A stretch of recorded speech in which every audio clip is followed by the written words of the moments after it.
inside your sleeve. I thought I'd say hello for once, but I let the moment leave.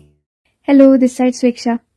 सो मैंने बहुत दिनों से कोई video नहीं डाली स्टडीज़ के रिलेटेड, और उसके लिए मैं बहुत सॉरी हूँ।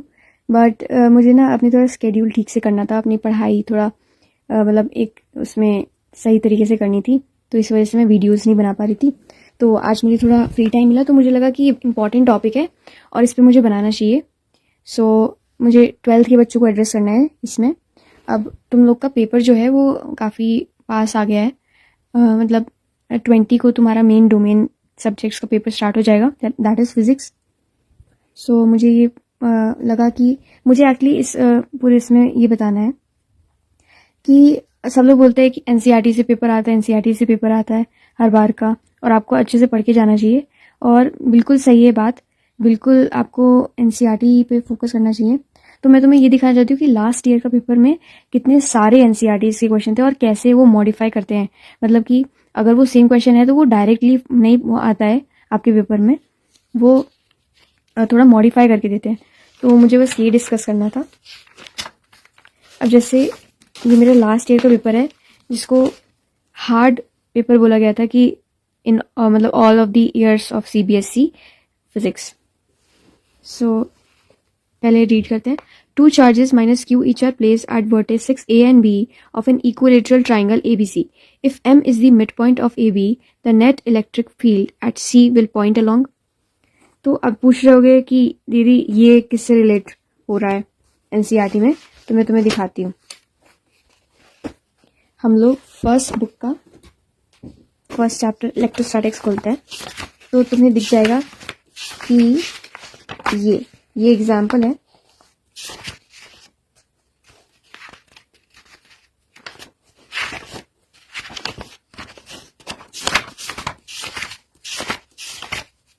This one.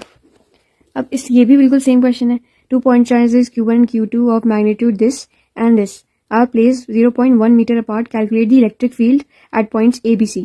अब उस क्वेश्चन में क्या है, उस क्वेश्चन में सिर्फ C पॉइंट पे इलेक्ट्रिक फील्ड पूछा है, सॉरी C पॉइंट पे, इस पे, और बाकी सारे पे नहीं पूछा है। इसमें तीनों में पूछा है। तो क्वेश्चन को अटेम्प्ट करके देखते हैं। देखो, ये एक हो गया ट्राइंगल, ये हमने ट्राइंगल बना लिया, ये हमने बोलिए A, ये B और ये C। अब इसके अलोंग हमें निकालनी है इलेक्ट्रिक फील्ड। अब इस पे भी माइनस चार्ज है, इस पे भी माइनस चार्ज है, और इस पे प्लस चार्ज है, जिस पे हमें निकालना होता है अनलेस अनटिल वो गिवन है। अगर नहीं गिवन है तो हम लोग प्लस चार्ज लेते हैं।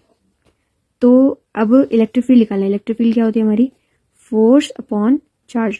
तो मैं क्या करती हूँ, पहले मैं फोर्स निकाल लेती हूँ कि जिसके अलोंग पूछा गया है, उसके बाद अगर हम लोग डिवाइड कर देंगे उस क्यू को तो इलेक्ट्रिक फील्ड तो निकल ही आएगी। तो पहले देखते हैं। अब ये प्लस का चार्ज है और माइनस का चार्ज है, तो ये अट्रैक्ट होगा, अट्रैक्ट हो गया तो इसको ले लेते हैं F1 फोर्स इसकी तरफ, और ये भी अट्रैक्ट होगा, इसको ले लें F2 फोर्स, और इसका जो रिजल्टेंट होगा वो ऐसे होगा। और तुम्हें तो पता है A B का मिड पॉइंट क्या था, M था, है ना। तो अगर हमारा नेट फोर्स इसके अलोंग आ रहा है तो जाहिर सी बात है कि हमारा इलेक्ट्रिक फील्ड भी CM के अलोंग ही आएगा। तो बस हो गया solve question. D is the right option. CM के अलोंग इलेक्ट्रिक फील्ड होगी, बस इतना सा था। अब दूसरा क्वेश्चन देख लेते हैं। ये तो बहुत ही है, 10th वाले बच्चे भी कर लेंगे। A student has 3 resistors each of R to obtain a resistance of 2/3R. She should connect. पहले तो सारे जितने ऑप्शन है सबको देख लो। पहले तो तीनों को रेजिस्टर को सीरीज में लगाओ, फिर तीनों को पैरेलल में लगाओ, फिर देखो कि 2 सीरीज में लगाओ और फिर उनका then the third one will be parallel. तो उसका जो इक्वलेंस रेजिस्टेंस आएगा वो क्या 2/3R की इक्वल आ रहा है। अगर आ रहा है then that is the option. इस वाले में ये वाला करेक्ट था, तीसरा वाला तुम चेक भी कर सकते हो करके। हम अब आते हैं थर्ड क्वेश्चन में। अब ये जो थर्ड क्वेश्चन है ये मूविंग चार्जेस एंड मैग्नेटिज्म वाला क्वेश्चन का वो है।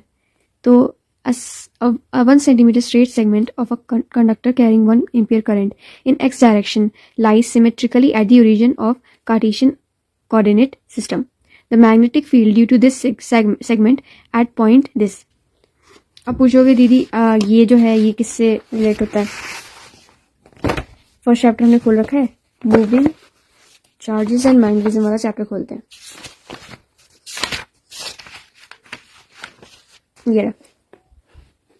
ये क्वेश्चन देख रहे हो।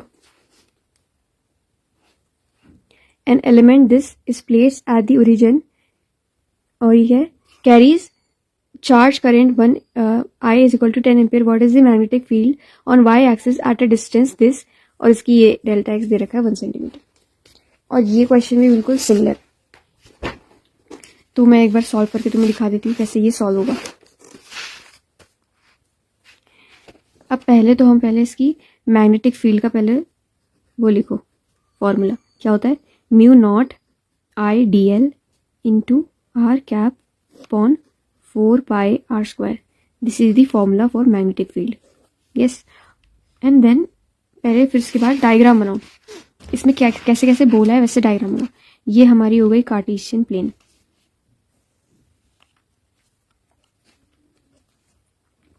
अब कार्टेशियन प्लेन में एक्स के अलॉन्ग हमारा सेगमेंट रखा है जो कि 1 सेंटीमीटर का है और इसमें 1 एम्पियर की करंट जा रही है ना. अब पूछा है कि इस कार्टेशियन में एक ऐसा पॉइंट है 1 1 0 जिसके अलॉन्ग ओरिजिन से तुम्हें निकालना है मैग्नेटिक फील्ड, है ना. अब इस वायर का लास्ट सेगमेंट से इस पॉइंट तक, इस पॉइंट पे तुम्हें निकालनी है क्या? Magnetic field. अब ये देखो, ये थोड़ा कुछ सिमिलर सा नहीं लग रहा है? ये सेगमेंट और एक पॉइंट पे जाके निकालना है फिर ये आर वेक्टर. तो ये सेम चीज ये है हमारा पायोट-सेवर्ट लॉ का जो डेरिवेशन हम लोग करते हैं उससे रिलेटेड है. देखो ये हमारी वायर हो गई, सेगमेंट हमारी एल लेंथ की, और उसके एक एंड से एक पॉइंट पे तुम्हें मैग्नेटिक फील्ड निकालनी है. तो इस वाले लाइन का क्या हमने नाम रखा है? R vector. तो वही सेम चीज हमने यहाँ की है, हमने इसका आर वेक्टर रख दिया. तो अब हमारा आर वेक्टर क्या होगा? आर वेक्टर होगा हमारा आई कैप प्लस जी कैप, राइट. अब हमें क्या करना है, इसमें जितने भी सारे हैं ना, हमें सारी वैल्यूज फाइंड करनी है. जितने भी यहाँ पे सब्स्टिट्यूट करके यहाँ पे वैल्यूज फाइंड करनी है. तो पहले आई डी एल की करते हैं. आई हमारा क्या है? 1 एम्पियर. तो हमारा 1 एम्पियर हो गया इंटू डी एल. अब हमारा जो वायर है उसकी लेंथ है 1 सेंटीमीटर और हमें इसको स्टैंडर्ड में लाना पड़ेगा तो हम मीटर में कर देंगे. तो ये हो जाएगा 10 की पावर -2 मीटर और आंसर आ गया 10 की पावर -2. यह आ गया हमारा आइडियल. अब हम आर वेक्टर की बात करते हैं. आर वेक्टर कैसे आएगा? R vector is r cap is equal to r vector upon r vector का मॉड. तो ये हमारा हो जाएगा i cap plus J cap upon √2. And हाँ, मैं ये भूल गई, सॉरी. ये आइडियल है ना, तो ये किस डायरेक्शन में है? एक्स की डायरेक्शन में. तो यहाँ पे जब आइडियल लिखोगे तो यहाँ पे आई कैप लगा देना. तो हमारा ये आ गया. अब हम आर स्क्वायर निकालेंगे. देखो ना, फॉर्मूले में आर स्क्वायर है ना हमारे पास, तो हम आर स्क्वायर की वैल्यू निकालेंगे. और आर स्क्वायर की वैल्यू क्या आएगी? 1 + 1 दैट इज 2. हमारी आ गई 2. अब बस सारी चीज़ों को पुट कर दो. और यस, म्यू नॉट की वैल्यू क्या आएगी हमारी? 4 पाई इंटू 10 की power -7 that is the value of mu naught. ये तो सबको पता ही है. तो अब हम सारे उसकी वैल्यूज पुट करेंगे. तो 4 पाई इंटू 10 की पावर -7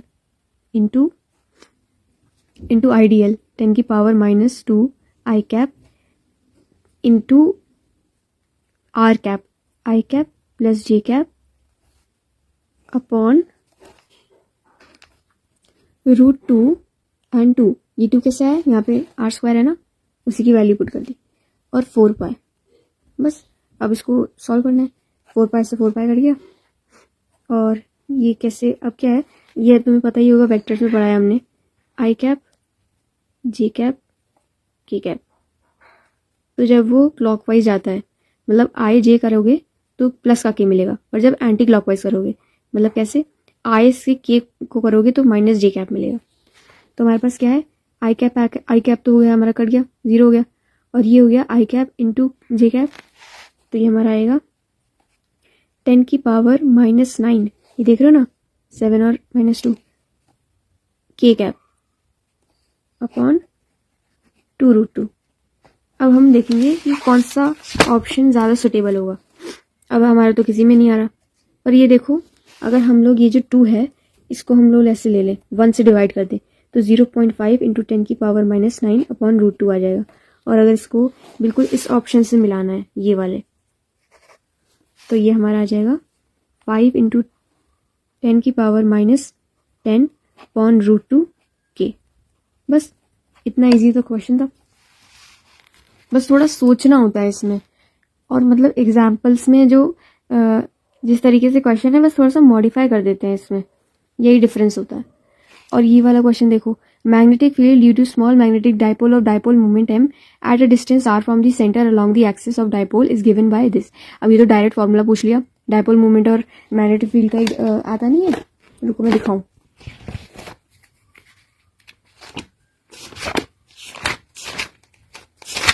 ये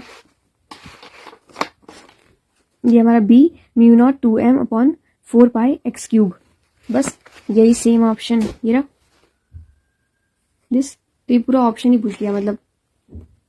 अब बात आती है क्वेश्चन 5 की। अब ये कैसे कनेक्ट कर रहे हैं एनसीईआरटी से, तो देखो लेंस लॉ पढ़ा है ना, लेंस लॉ देखो दिखाओ।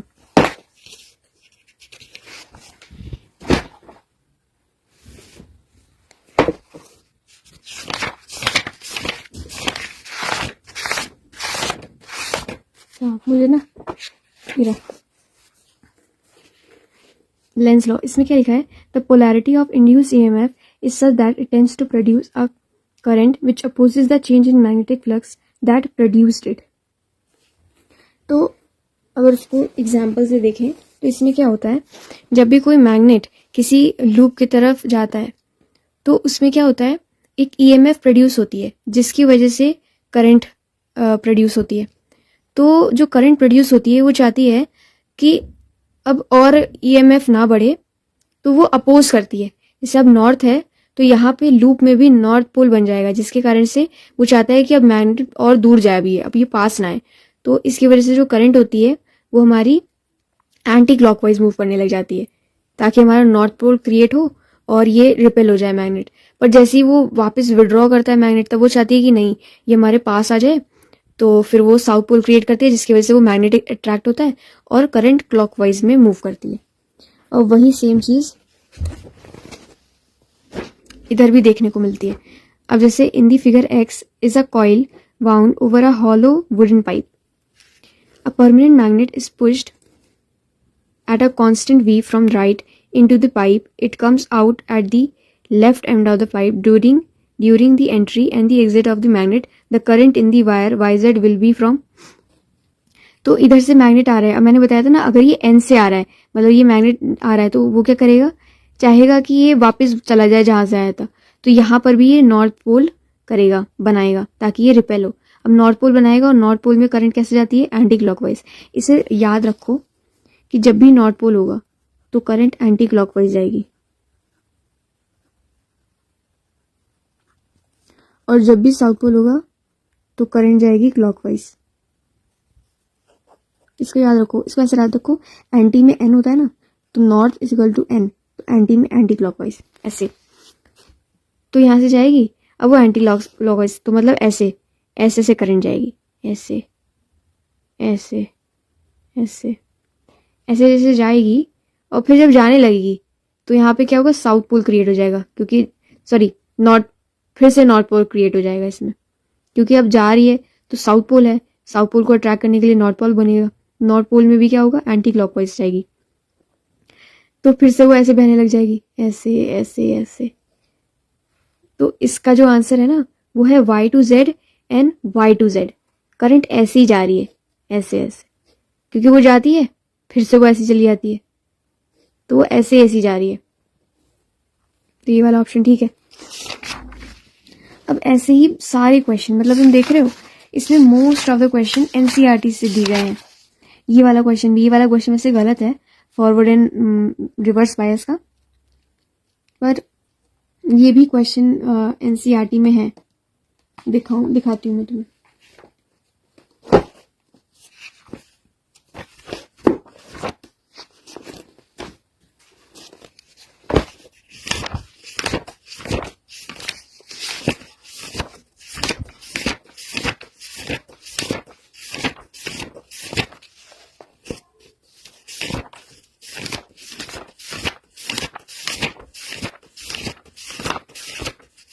ये देखो, ये देख रहे हो, यही सेम चीज, ये सारा जो एक्सप्लेन किया गया है वही तुम्हें क्वेश्चन के फॉर्म में पूछ ली गई। ये देखो, ये वाला जो क्वेश्चन है सेम चीज़ उसमें यूज़ की गई है। तो मैं इसीलिए बोल रही हूँ कि एनसीईआरटी के जो एग्जाम्पल्स हैं बहुत इंपॉर्टेंट है। मैं ये नहीं कह रही हूँ कि डायरेक्ट क्वेश्चन आ जाएगा, पर वो मॉडिफाई करके क्वेश्चन देते हैं।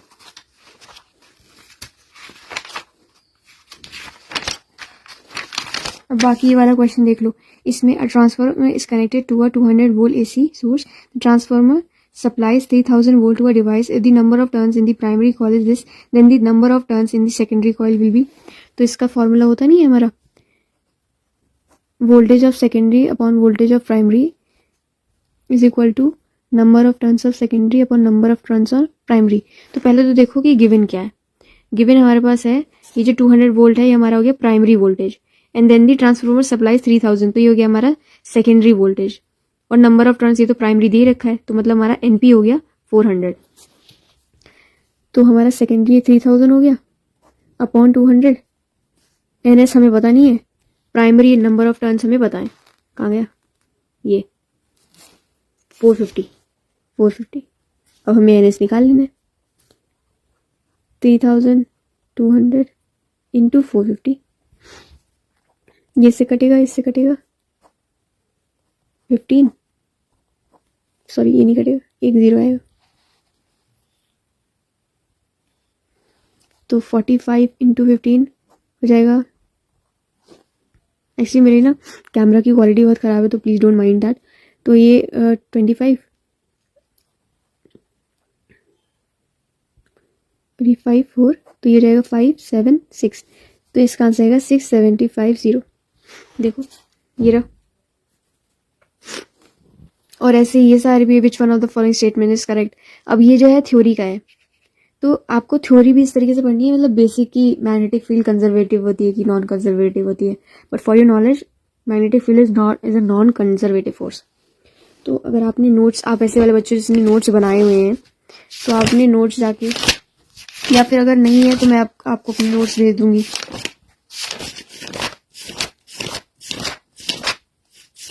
तो ये देखो, अब जैसे मैं ना क्या करती हूँ, स्टार्टिंग जब भी होती है चैप्टर की, तो उसके पहले मैं अपने सारे बेसिक जो चीज़ें होती है ना, कि मैग्नेटिक फील्ड होती क्या है, और मैग्नेटिक फील्ड कंजर्वेटिव है कि नॉन कंजर्वेटिव है, ये देखो नॉन कंजर्वेटिव फील्ड, तो उसके सारे principle, 1 tesla is equal to 10⁴ gauss, ये सब चीज़ें बहुत इंपॉर्टेंट होती हैं, छोटी छोटी होती हैं, बट ऑब्जेक्टिव क्वेश्चन में आ जाती हैं, जो कि बच्चे बड़ी बड़ी चीज़ों करने में इसको कर देते हैं पीछे। अब ये है, a tub is filled with transparent liquid to hide this. अब ये वाला जो क्वेश्चन है, ये पूरा डायरेक्ट फॉर्मूला बेस्ड है।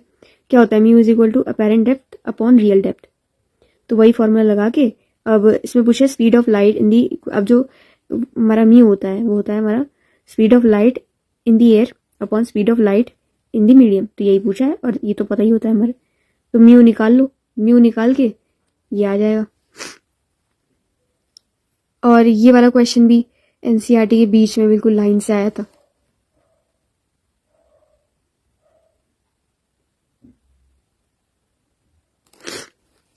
एक्चुअली मुझे जुकाम भी हो रखा है, इस सर्दी में तो होते ही रहता है जुकाम। तो यही सारी, तो मतलब मेरा मेन पर्पस ये नहीं था कि मैं ये पूरा सॉल्व करूँ क्वेश्चन, मुझे बस ये दिखाना था कि NCERT is the backbone of boards, और मतलब आई मीन एवरी एग्जाम।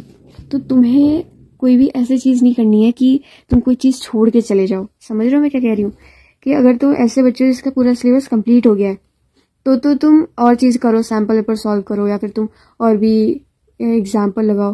पर जिन बच्चों का नहीं पढ़ रखा है, जिन्होंने, उनको मैं कहूँगी 11 दिन बचे हैं तुम्हारे पास, उसमें तुम अच्छे से सारा अपना एनसीईआरटी के एग्जाम्पल और उसके जो पीछे एक्सरसाइज होती हैं वो करना है। अब मैं तुम्हें बताती हूँ एक्सरसाइज कौन सी करनी है। एक्सरसाइज ये वाली, अब जैसे सारी एग्जाम्पल तुमने सॉल्व कर लिए, उसके बाद ये वाली एक्सरसाइज है ना, ये करनी है तुम्हें एडिशनल एक्सरसाइज नहीं करनी। एडिशनल करोगे तो बहुत टाइम हो जाएगा, और ये आती भी नहीं है। तो मुझे बस ये बताना था कि जिन बच्चों की तैयारी अच्छे से नहीं हुई है, वो एनसीईआरटी को अच्छे से पढ़ें, उसके एग्जाम्पल लगाएं, और सिर्फ उसको रटे नहीं, उसको अच्छे से समझें कि उसमें कॉन्सेप्ट कैसे लग रहे हैं, उसको कैसे अच्छे से पढ़ना है और अपना IQ लगाए, रीजनिंग लगाएं, क्योंकि एग्जाम में डायरेक्ट NCERT से क्वेश्चंस नहीं आएंगे, एप्लीकेशन बेस्ड आएंगे। और बोर्ड ने तो कह भी दिया है कि हर साल 20% एडिशनल जो क्वेश्चंस होते हैं एप्लीकेशन बेस्ड वो बढ़ेंगे। तो पिछले साल का जो पेपर हार्ड आया था, इस साल का मुझे लग रहा है कि और भी ज़्यादा अच्छे लेवल का आएगा। तो मैं कहूँगी कि तुम NCERT को अच्छे से पढ़ो, लाइन बाय लाइन पढ़ो, अच्छे से उसके एग्जाम्पल्स लगाओ, एक्सरसाइजेस करो। कोई भी डाउट आता है या फिर कोई तो अपने जो मेंटर हैं, कोई टीचर है, उनसे बिल्कुल भी हिचकिचाओ मत कि ये अभी लास्ट मोमेंट पे कैसे पूछ लो, बिल्कुल बेशरम हो जाओ, पूछो जितना पूछना है, जिससे पूछना है। कमेंट में अगर कोई लिख दो, मैं भी मैं तुम्हारी हेल्प कर दूँ। जो भी बंदा मिल रहा है तुम मुझसे हेल्प मांगो, कोई शर्म की बात नहीं है। तुमने अगर पूरे साल नहीं पढ़ा कोई बात नहीं, बट ये जो 10 दिन है इसमें बढ़िया तरीके से पढ़ लो। और वो बच्चे जिन्होंने पढ़ रखा है, अच्छे से सॉल्व कर रखी है NCERT, उनको मैं कहूँगी एक बार NCERT फिर से सॉल्व करें, उसके बाद फिर सैम्पल पेपर सॉल्व करें और ढेर सारे क्वेश्चन करें, ताकि वो टॉप स्कोर कर पाए फिजिक्स में।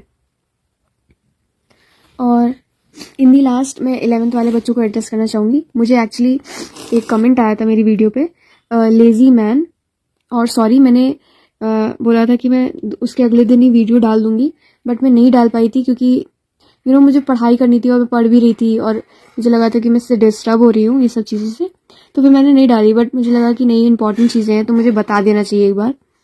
देखो 11th में तुम्हें मोस्ट ऑफ द बच्चों के साथ होता है कि वो कोचिंग भी कर रहे होते हैं और वो स्कूल भी कर रहे होते हैं, तो वो हैंडल नहीं होता, क्योंकि स्कूल का कोचिंग का जो सिलेबस हो रहा होता है वो अलग ही लेवल पे चल रहा होता है, मतलब अलग चल रहा होता है। और स्कूल में मोस्ट ऑफ क्या होता है कि सिलेबस वो लोग जल्दी करवा देते हैं, तो उसको कैसे मेंटेन करना है। मैं कहूँगी कि तुम स्कूल के हिसाब से, मतलब कोचिंग के हिसाब से चलो, पर तुम्हें स्कूल का भी सिलेबस अच्छे से करना है, क्योंकि इन दी एंड जेई में तो सेम ही सिलेबस है ना।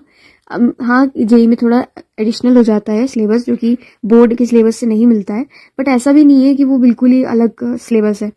तो तुम्हें स्कूल में ध्यान देना है। मैं इसलिए कह रही हूँ 11th में स्कूल में ध्यान देने के लिए, कि ताकि तुम अपने बेसिक स्ट्रॉन्ग करो। तुम ऐसा ना हो जाओ कि तुम कोचिंग में लिया है तो हम लोग बढ़िया बढ़िया जेई के सॉल्व करेंगे, बेसिक पे ध्यान नहीं देंगे। बेसिक ही तो तुम्हारी बैकबोन है। अगर तुम बेसिक ढंग से नहीं पढ़ोगे तो तुम कितने भी हाई लेवल क्वेश्चन कर लो, तुम्हारा बेसिक स्ट्रॉन्ग नहीं तो तुम भूल जाओगे, क्योंकि तुमने वो हाई लेवल का क्वेश्चन रट के किया है। वो तुम्हारी ऐसा नहीं है कि तुमने इतनी मेहनत की तब जाके वो तुमसे हुआ है।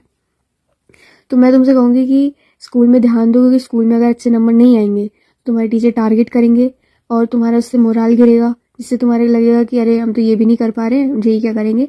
तो वो सिचुएशन सबसे वर्स्ट होती है। और प्लस तुम अगर छुट्टी लोगे और तुम्हारे मार्क्स भी नहीं आएंगे तो तुम्हारे पेरेंट्स टीचर्स मीटिंग में PTM में पेरेंट्स को बोलेंगे कि आपका बच्चा एक तो आता नहीं है स्कूल में और ऊपर से उसके मार्क्स भी नहीं आ रहे हैं, तो वो तुम्हारे पर ज़्यादा मेंटली प्रेशर क्रिएट करेगा और तुम्हारा कॉन्फिडेंस बहुत लो होगा। तो मैं तुमसे कहूँगी कि तुम अपने स्कूल पे भी ध्यान दो और 50% कोचिंग पे ध्यान दो। मतलब 12th में तो मैं कहूँगी कि पूरा ही कोचिंग पे ध्यान देना, पर 11th में तुम्हें एटलीस्ट ये तो टीचर्स पे बना ले रहे हैं ना कि हम पढ़ने वाले बच्चे हैं। अगर हम छुट्टी भी ले रहे हैं तो हम पढ़ रहे हैं घर पे, ऐसा नहीं है कि हम लोग फालतू के काम कर रहे हैं। तो यस, और मुझे लास्ट में ये पूछना है 11th वाले बच्चों से कि तुम अपने दिल पे हाथ रख के एक बार पूछो कि तुम जेई या फिर इंजीनियरिंग इस वजह से कर रहे हो कि तुम्हें करनी है, या फिर तुम इस वजह से कर रहे हो क्योंकि most of the students in your class are doing exactly that. JEE कर रहे हैं और IIT में जाना है, अपना एक टैग लग जाता है कि भैया IIT से बच्चा है तो अच्छा ही होगा। हाँ, जो IIT में जाकर बेनिफिट, नो डाउट तुम्हें बेनिफिट मिलता है, पर तुम्हें वो अगर चीज़ करनी नहीं है जो तुम वहाँ पे जाके कुछ नहीं कर पाओगे। अगर तुम्हें ये नहीं पता कि तुम्हें इंजीनियरिंग क्यों करनी है, IIT में जाके पढ़ाते क्या है एग्जैक्टली, वहाँ पे कितनी ब्रांचेज है, तुम्हें कौन सी ब्रांच लेनी है, तुम्हें कुछ नहीं पता, बस तुम लग गए हो कि भाई जेई निकालना है और बाद में देखा जाएगा, तारीफ मिल जाएगी, सुन लेंगे, हो गया। मैं तुम्हें बता रही हूँ 90% बच्चे यही करते हैं और वहाँ पे IIT में जाकर भी वो कुछ नहीं कर पाते। वो स्टार्टिंग में तो बहुत खुशी होती है, पर वहाँ पे जाके बच्चे रोने लग जाते हैं, अरे हमने क्या कर लिया। तो मैं कहूँगी कि तुम और भी एंट्रेंस एग्जाम्स को अपने उसमें रखो, सोचो, सर्च करो। मे बी तुम्हारा किसी और चीज़ में इंटरेस्ट हो, मे बी तुम गेमिंग करते हो, तुम गेमिंग की फील्ड में कोई ऐसी कोर्स ढूंढ लो जिसमें तुम बाहर जाके कुछ पढ़ सकते हो। बहुत सारी एंडलेस अपॉर्चुनिटीज़ है, पर हम लोग अपनी बाउंड्री में सेट कर लेते हैं कि हमें वही करनी है जो बाकी सब कर रहे हैं, और हम लोग ये सोच लेते हैं कि मे बी मेरे पास में ये थॉट्स इसलिए आ रहे हैं क्योंकि मुझे लगता है कि मुझसे जेई नहीं हो पाएगा, चलो हम लोग बाकी एंट्रेंस एग्जाम देख लेते हैं। नहीं, ये माइंडसेट नहीं रखना। तुम्हें बाकी एंट्रेंस एग्जाम इसलिए देखने कि तुम्हें किसी और चीज़ में इंटरेस्ट है। सब लोग को इंजीनियरिंग नहीं करनी होती है, जो कि मेरे साथ भी यही केस हुआ। मैं भी बाकी रैट रेस के उसमें कि नहीं सब लोग कर रहे हैं।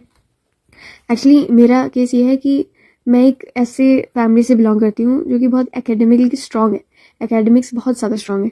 मतलब मेरी दीदी one of the most Prestige universities में पढ़ रही है इस वक्त इंडिया के। तो मतलब मुझे लगा कि दीदी मेरी पढ़ रही है तो फिर मेरे को भी किसी ऐसी यूनिवर्सिटी में जाना चाहिए जो कि काफ़ी अच्छी हो, और मतलब मेरा भी नाम हो जाए कि बताओ इनकी एक बेटी इसमें और एक बेटी दूसरी उसमें। तो मैंने सिर्फ इस वजह से कर लिया, और मेरा मन भी नहीं करता था कि मैं ये करूँ, बस मैं बैठी रहती थी, सोचती रहती थी, टाइम वेस्ट करती थी, कुछ ढंग से करती नहीं थी। तो मैं नहीं चाहती कि तुम्हारे साथ वो, अगर तुम्हारा इंटरेस्ट है, तुम्हें सही में मन लगता है कि पीसीएम पढ़ने में, अरे यार मज़ा आ गया आज तो पढ़ के, ऐसे वाले बच्चे हो तो तुम जाओ, नो डाउट तुम जाओ, तुम उसी के लिए बने हो, तुम आईआईटी के लिए बने हो। पर अगर तुम्हें नहीं है तो बहुत सारी एंडलेस अपॉर्चुनिटीज़ है जिसमें तुम सोच सकते हो। तुम्हें फैशन डिज़ाइनिंग में शौक हो सकता है, तुम्हें गेमिंग में शौक हो सकता है, तुम्हें म्यूज़िक में शौक हो सकता है, डांसिंग, बहुत सारी चीज़ें हैं। तो तुम उसमें एक बार सोचो, तो एक बार दिमाग खोल के एक बार दूसरी चीज़ों को देखो। तो मुझे ये चीज़ बोलनी थी। बाकी in the end the choice is yours, क्योंकि मैं कौन होती हूँ तुम लोग को एडवाइस करने वाली। और मैं कहूँगी कि ज़्यादा टेंशन नहीं लेना, फ्यूचर में जो होगा अच्छा होगा। तुम्हें अभी प्रेजेंट पे फोकस करना है, जो तुम कर रहे हो, मैथ्स कर रहे हो, साइंस जो भी, केमिस्ट्री कर रहे हो, उस पर ध्यान दो। बाकी अगर तुम प्रेजेंट पे फोकस करोगे तो तुम्हारा फ्यूचर भी अच्छा ही होगा।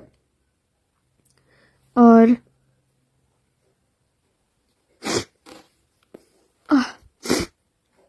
तो ये था। और 12th वाले बच्चों को तो मैंने बता ही दिया है, अच्छे से पढ़े, पैनिक नहीं करें, क्योंकि मुझे लगता है कि 17 से तुम्हारे पेपर शुरू हैं, तुम्हारे पास मोस्टली 11 या 12 दिन बचे हैं। हाँ, हालांकि इंग्लिश का पेपर है, और जो कि मतलब मोस्ट ऑफ द बच्चों को आता ही है, इतना ईजी होता है। और उसके बाद तुम्हारा फिजिकल का पेपर है। फिर 20 को तुम्हारे मेन डोमेन सब्जेक्ट स्टार्ट हो जाते हैं। 28 को तुम्हारा केमिस्ट्री का है। अगर मैं कुछ गलत बोल दूँ तो प्लीज़ मुझे वो कर देना, क्योंकि मैं गलत बोल जाती हूँ। तो 20 को फिजिक्स का है और 28 को केमिस्ट्री का है। अगर तुम केमिस्ट्री में कैसे करना है पूछना चाहते हो तो वो भी मुझे बता देना, मैं तुम्हें बता दूंगी लास्ट ईयर का पेपर कैसा आया था, उससे रिलेट करके तुम्हें कैसे सॉल्व करने क्वेश्चंस। और 12th वालों को भी यही सजेशन है कि तुम अभी बोर्ड्स पे फोकस करो। ये अगर तुम ऐसे बच्चे जिसका सिलेबस कंप्लीट हो गया और वो इस हालात में है कि वो जेई पे फोकस कर सकता है तो तुम करो, वरना तुम अभी आई गेस तुम बोर्ड्स पे फोकस करो कि बोर्ड अच्छा नहीं हुआ तो फिर बाकी आने वाले वक्त में तुम्हें प्रॉब्लम होगी। पेरेंट्स का भी भरोसा टूटता है कि ये नहीं कर पाया तो जेई क्या करेगा। So I guess that's it for the video. और भी कोई क्वेरीज हो, तुम्हें कुछ पूछना हो, तुम कमेंट्स में मुझसे पूछ सकते हो, मैं तुम्हें रिप्लाई कर दूंगी, या फिर अगर मेरे पास टाइम हुआ तो मैं तुम्हें वीडियो बना दूंगी। और एनसीईआरटी को ही पढ़ो, रिक्वेस्ट है, क्योंकि सारा पेपर वहीं से आता है। And I guess that's it for today, signing off. A shadow I can't find, but love that never said its name. It happens all the time.